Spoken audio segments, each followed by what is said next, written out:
Last is an award. It's a kind of sign that Bhushan ji wants to do film with me. It's a musical film. It's give you a sense of journey. It gives you a sense of that you are reaching somewhere. Bhushan ji आपसे भी सवाल है, मैंने गाना भी सुना सुखबीर का गाना है इसमें जी, तो किस तरीके से इस फिल्म की शुरुआत हुई, अगर आप थोड़ा शेयर करें। ये कॉन्सेप्ट मुझे डीनो ने सुनाया था एंड बहुत टाइम से हम लोग बात कर रहे थे साथ में फिल्म करें। म्यूजिक मैंने इनके साथ किया था बहुत पहले कॉकटेल का, सो एजेंट विनोद कॉकटेल काफ़ी लंबा एसोसिएशन रहा है।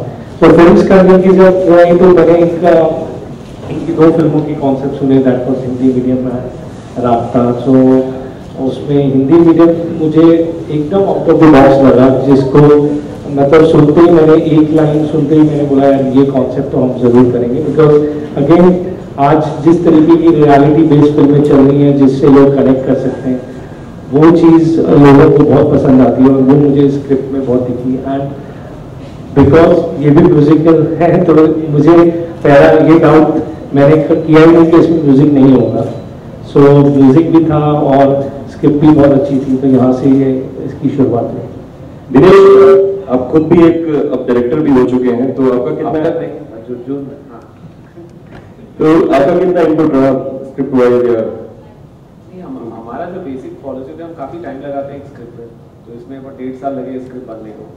और उसके बाद हमारा प्रॉपर फिलॉसफी, आज साकिब हमारे साथ है नहीं, वो एक्चुअली चेन्नई में हमारे एडिटर के साथ है। So is to back the director to make his best possible. तो उसके बाद हम सब ने ट्राई किया उसे सपोर्ट करने में कि अच्छी पिक्चर बने। और म्यूजिक में जैसे ओ है, it's got a typical picture Delhi की बेस्ड है, चांदनी चौक की पिक्चर है, तो वहाँ ये ट्रैक को अगर आप कान भी जाओ तो वहाँ का एंथम है। So we were fortunate that he is our partner and इनके साथ काम करने का एक एडवांटेज, कुछ भी चाहिए तो 2 दिन में हो जाता है। पर एल्बम इज वेरी नाइस। उसमें एक गाना है सूट करना, बिकॉज एक्चुअली इनके कैरेक्टर की एक लहंगे की दुकान है, डुप्लीकेट लहंगे बेचते हैं। तो और उनकी जो रिलेशनशिप है उनकी वाइफ के साथ, वो फ्रेज बड़ा अच्छा बैठता है कि तेरे सूट करता। फिर एक बहुत अच्छा गाना है कॉल्ड बूर, जो एक्चुअली इरफान सर का फेवरेट गाना है। और एक गाना है जो आपने एंड में सुना है, जो मुझे लगता है कि बच्चों के लिए एंथम बनेगी, जो एक जिंदगी। सो बेसिकली एक जिंदगी में बहुत सारी ख्वाहिशें हैं और एक मैं पूरी करूँगा। So I feel it's a very very good album.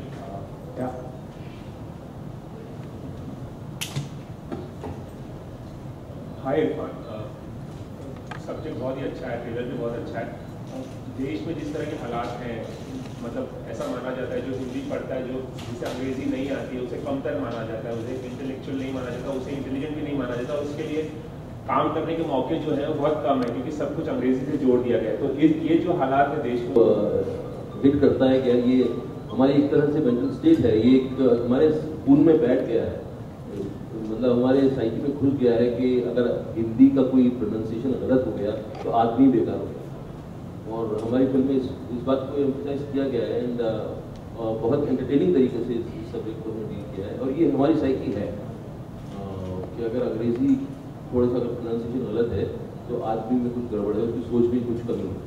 तो ये हमारी मानसिकता है और आई थिंक जितना हम अपने आप की कदर कर सकें, अपनी सेल्फ रिस्पेक्ट कर सकें, ज़्यादा बेहतर होगा। अच्छा, एक सवाल और था कि बदले हुए हालात में क्या ऐसा माना जाए कि जो पाकिस्तानी एक्टर्स हैं सबा कमर इस फिल्म में, वो प्रमोट नहीं कर पाएंगी, और ये कितना अनफॉर्चुनेट है आप लोगों के लिए अगर वो प्रमोट नहीं कर रही है फिल्म? ये आपको लगता ही है कि अनफॉर्चुनेट है कि वो नहीं आ सकती हैं हालात ऐसे, और उसके बारे में आप भी समझदार लोग हैं, आप खुद रिएक्ट करिए, आप बताइए आपको कैसा लग रहा है।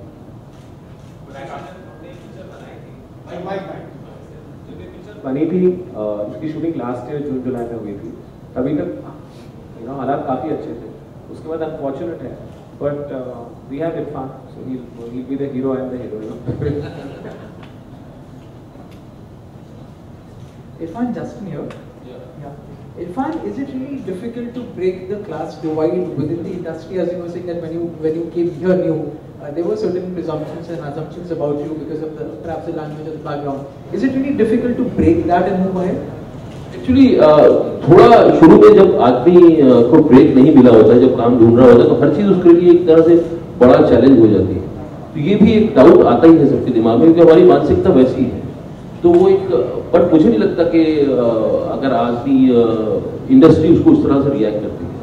आई थिंक अगर आदमी के पास जो भी बड़े सुपरस्टार हुए हैं वो उनको लैंग्वेज पे कमांड थी इसकी हुए। आप दिलीप कुमार को देख लीजिए, आप राजेश खन्ना को देख लीजिए, और इन लोगों को लैंग्वेज पे कमांड था, हिंदी पे कमांड था, नॉट कि अंग्रेजी का। ये आजकल का माहौल है कि हीरो जितने हैं उनको अंग्रेजी ज़्यादा आती है, अंग्रेजी में ज़्यादा सोचते हैं, हिंदी में कम सोचते हैं।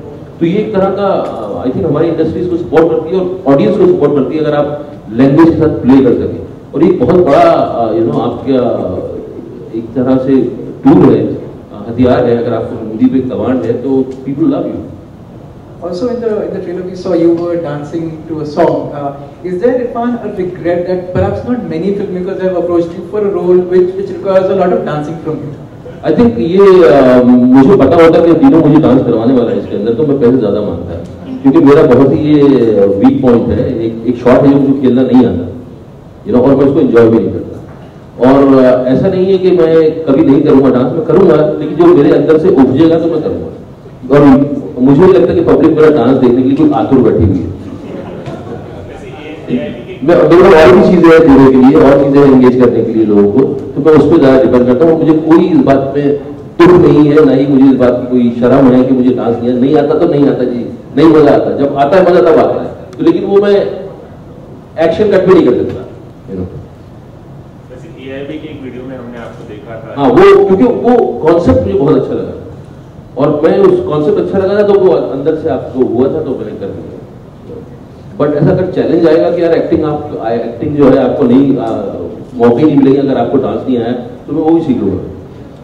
इरफान कमलिया, इरफान जैसे कि आपने कहा कि राजेश खन्ना का नाम लिया, विनोद खन्ना भी अभी हाल ही में एडमिट हो गए हैं और उनकी तबीयत भी खराब है। तो क्या कहेंगे आप उनके बारे में कि जिस तरह से पुराने एक्टर्स को लाइमलाइट उतनी मिलती नहीं है अभी, जो पुराने एक्टर्स हो गए हैं, जैसे दिलीप साहब भी हैं, दिलीप साहब भी बीमार चलते थे और अभी विनोद खन्ना जी हैं, तो क्या कहेंगे उसके बारे में? यार मेरी कामना है, मेरी भगवान से प्रार्थना है कि वो जितनी जल्दी हो सके ठीक हो। हमें हमारी कोई ज़रूरत पड़ी, हमें अपना अंग देना पड़ा तो हम वो भी देंगे उनके लिए। मेरे लिए विनोद खन्ना बहुत मायने रखते हैं। मैं हिंदी इंडस्ट्री का सबसे खूबसूरत इंसान मैं उनको मानता हूँ। दो लोग बहुत खूबसूरत हैंडसम लोग थे, एक धर्म पाती अपने और एक विनोद खन्ना, जो मतलब बहुत ही खूबसूरत इंसान। और मैंने आज पहली बार उनका फोटो देखा और मुझे बहुत धक्का लगा। और मेरी कामना है भगवान से कि यार किसी तरह से जितनी जल्दी हो सके वो उनको वापस हेल्थ उनकी वापस मिले और उनको अच्छा दिख सके। ऐसी कोई फिल्में हैं विनोद जी की जो आपने?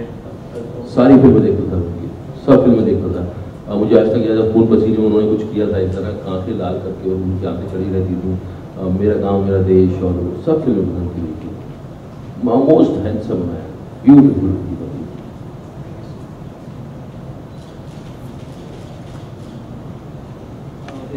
Somewhere do you feel education has become like a business now, because we see in the trailer like 5-star का एक जिक्र करते हैं लोग. So in our country do you feel it becomes like a business now? ये film में आपको ज़्यादा आप देखेंगे तो आपको समझ में आएगा कि it is a business now. और एजुकेशन जो है वो होनी चाहिए मेरे हिसाब से। इंसान की कैपेबिलिटीज़, उसके अंदर के जो गुण हैं उसको फ्लरिश करने के लिए होनी चाहिए, पर्सनालिटी को ओपन अप करने के लिए होना चाहिए, उसको इवॉल्व होने के लिए होना चाहिए। बट हमारी एजुकेशन जो है वो ज़्यादातर एक सिस्टम में किसी तरह से ये आदमी काम आज बेच के होती है। आपकी एजुकेशन जो है वो लोगों को किसी के लिए किसी कॉर्पोरेट में जाके फिट हो सके, उसके काम आ सके, उसके लिए है एजुकेशन। एजुकेशन के सही मायने मेरे लिए इंसान का इवॉल्व होना है, उसके अंदर जितने गुण हैं उसका फ्लरिश होना। इरफान, आपको जब स्क्रिप्ट मिली थी तो ये हिंदी में मिली थी या इंग्लिश में मिली थी? हिंदी में मिली थी भाई साहब। और मेरा इसमें बहुत बड़ा करने का एक बड़ा रीज़न जो है वो दिनों है। मुझे पता था कि जिस तरह से पोजीशन करते हैं फिल्म को, जिस तरह से ये उसको संवारते हैं, जिस तरह से लेके आते हैं, और उस पर मुझे बहुत कॉन्फिडेंस था। और मेरा बहुत बड़ा रीज़न करने का एक रीज़न ये था, एक वजह ये थी कि मैं बहुत दिनों से सोच रहा था, कई सालों में सोच रहा था कि यार हम फिल्में बनाते हैं बच्चों की, ऐसी फिल्में नहीं बनाते कि जहाँ परिवार आके देख सके, जहाँ फैमिली आए, बच्चे भी आए और दोनों एंजॉय कर सके। बॉलीवुड बहुत अच्छी तरह से करता है, हम लोग नहीं कर पाते। तो ये इस फिल्म में बहुत पॉसिबिलिटी थी कि बच्चे देखें और पेरेंट्स भी साथ में आए और दोनों को मजा आए। एंड आपको कभी तकलीफ हुई अपने बच्चों के एडमिशन के लिए असल जिंदगी में कभी? मैंने उस तरह का स्कूल चुना ही नहीं भाई साहब, मैंने बिल्कुल वो कन्वेंशनल स्कूल चुना ही नहीं। इरफान, आपने एक फिल्म की थी मुंबई मेरी जान, मदारी आपने प्रोड्यूस की थी और ये भी एक कहानी समाज और व्यवस्था पर चोट करती है या सोचने पे मजबूर करती है। आपको कहीं ऐसा लगता है कि फिल्में बनती हैं बहुत गंभीर विषय पर, तो फिल्में देखते हैं, भूल जाते हैं और सिस्टम में बहुत ज़्यादा बदलाव नहीं आता? अपना जो समाज है बहुत जड़ है इस मामले में, बदलाव बहुत तेज़ी से नहीं होता। ऐसी फिल्में बहुत कम बनती हैं जो समाज और व्यवस्था की बात करती हैं, तो आपका क्या कहना है इस बारे में?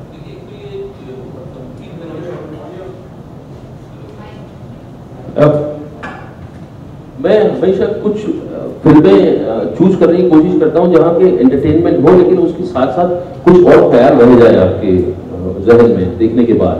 मतलब ऐसा ना हो कि आपने फिल्म देखी 3 घंटा उसके बाद उबासी लेते हुए बाहर आ गए और भूल गए। मैं चाहता हूं मेरी फिल्में थोड़ी आपको एंटरटेन करें और बाद में आपको रेजोनेट करें, आपके मन में ख्याल रह जाए उस फिल्म का। तो ये उसी तरह से डील की गई है, कोई बहुत गंभीर तरीके से इसको हमने गंभीर बनाने की कोशिश नहीं की है। हमें पता है कि लोग पैसा दे के आते हैं, उनको मनोरंजन चाहिए होता है, तो उसको मनोरंजक तरीके से उस सब्जेक्ट को हमने ठीक तरह से डील किया है। और दूसरी बात ये कि फिल्में समाज नहीं बदलती, समाज बदलने में एक उसका हिस्सा होता है बहुत छोटा सा, कि लोगों का एक मानसिकता वो तैयार करती है बस। तो उससे एक्सपेक्ट करना कि फिल्म जो है समाज बदल देगी, ये ठीक है।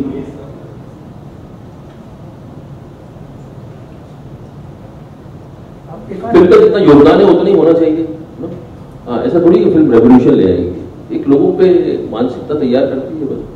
Irfan, we know about your acting skills very well, but were you as good a student in school as your daughter on screen? मैं स्कूल में जो है जो मेरे क्लासमेट्स थे वो भी नहीं जानते थे कि मैं स्कूल में एग्जिस्ट करता हूँ। मैं बहुत ही गायब इंसान था, मतलब कोई किसी को पता ही नहीं था कि मैं एग्जिस्ट करता हूँ। मेरे टीचर्स मुझसे नाम पूछती थी तो मैं खड़ा होकर जब अपना नाम बोलता था तो उनको सुनाई नहीं देता था मैं क्या बोल रहा हूँ। तो अक्सर मुझे इस बात पर डांट खानी पड़ती थी कि भाई जोर से बोलो, speak loudly, say your name. I was so shy. और मुझे याद है बचपन के दिन मुझे ये लगता था कि कब मैं बड़ा होऊंगा और कब मेरा इस जंजाल से पीछा छूटेगा। वो उसकी वजह ये थी कि हम जब जाते थे स्कूल तो हमें 6 बजे हम सुबह निकलते थे, बस आती थी, और सेकंड ट्रिप हमारा बस में वापस आने का होता था। तो 3 बजे हमारे स्कूल की छुट्टी हो गई तो 4:30 बजे तक हम स्कूल में वेट करते थे। उसके बाद बस हमें जब तक घर में लेकर आती 6 साढ़े 6 बज चुके होते थे, दिन जा चुका होता था, पतंगें उड़ना बंद हो चुकी होती थी। मेरा छोटा भाई मुझे किससे सुनाता था कि ये पतंग आई थी आज इतनी लंबी पतंग पकड़ी, और मैं बस वेट करता था कभी खत्म होगा जंजाल और मैं पतंग उड़ा पाऊंगा और मैं घूम पाऊंगा।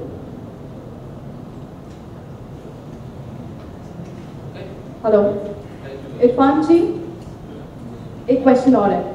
आप एक बेमिसाल एक्टर हैं ही, और उसके साथ में आप मदारी के थ्रू प्रोड्यूसर भी बन गए, तो एक्टर बनने की कोई ख्वाहिश है? डायरेक्टर सॉरी, आपके सामने कोई भी एक्टर बनने की मेरी बहुत ख्वाहिश है, मैं कई सालों से कोशिश कर रहा हूँ एक्टर बनने का, और मेरी कोशिश किसी न किसी दिन कामयाब होगी और आप जरूर बोलेंगे एक दिन कि मैं एक्टर बन चुका हूँ। नहीं, बट डायरेक्टर आपने ऐसा कुछ नहीं, सोचा है? मेरे अंदर तो कोई ख्वाहिश नहीं है डायरेक्टर बनने की। कभी कोई स्टोरी आई जो मुझे इतनी कंपेल की कि यार मैं सुनाना चाहता हूँ तो एक आध स्टोरी जरूर सुनाऊंगा, लेकिन मैं डायरेक्टर नहीं बन सकता। मुझे पता है डायरेक्टर का स्पेशलिटी होती है वो मल्टी ट्रैक सोच सकता है, कई डिपार्टमेंट का। हम लोग सिंगल ट्रैक वाले लोग, हम तो एक जगह ध्यान है बस वही ध्यान रख सकते हैं। तो मैं डायरेक्टर नहीं बन सकता और बनना भी नहीं चाहिए मुझे। मेरा बचपन से जो एक्टिंग की तरफ मेरा रुझान किसकी, वो मुझे लोगों का बिहेवियर पसंद आता, अट्रैक्ट करता था, मुझे इंट्रीग करता था और मैं उसमें ज्यादा इंटरेस्टेड हूँ। और मुझे याद है कि बचपन में मुझे जब मैं फिल्में देखता था लोगों का हाव भाव ही मेरे ध्यान में रहते थे, स्टोरी क्या है मुझे पता नहीं थी। ये तो जो एक्टर बनने के बाद अब मैं समझ रहा हूँ कि स्टोरी क्या है।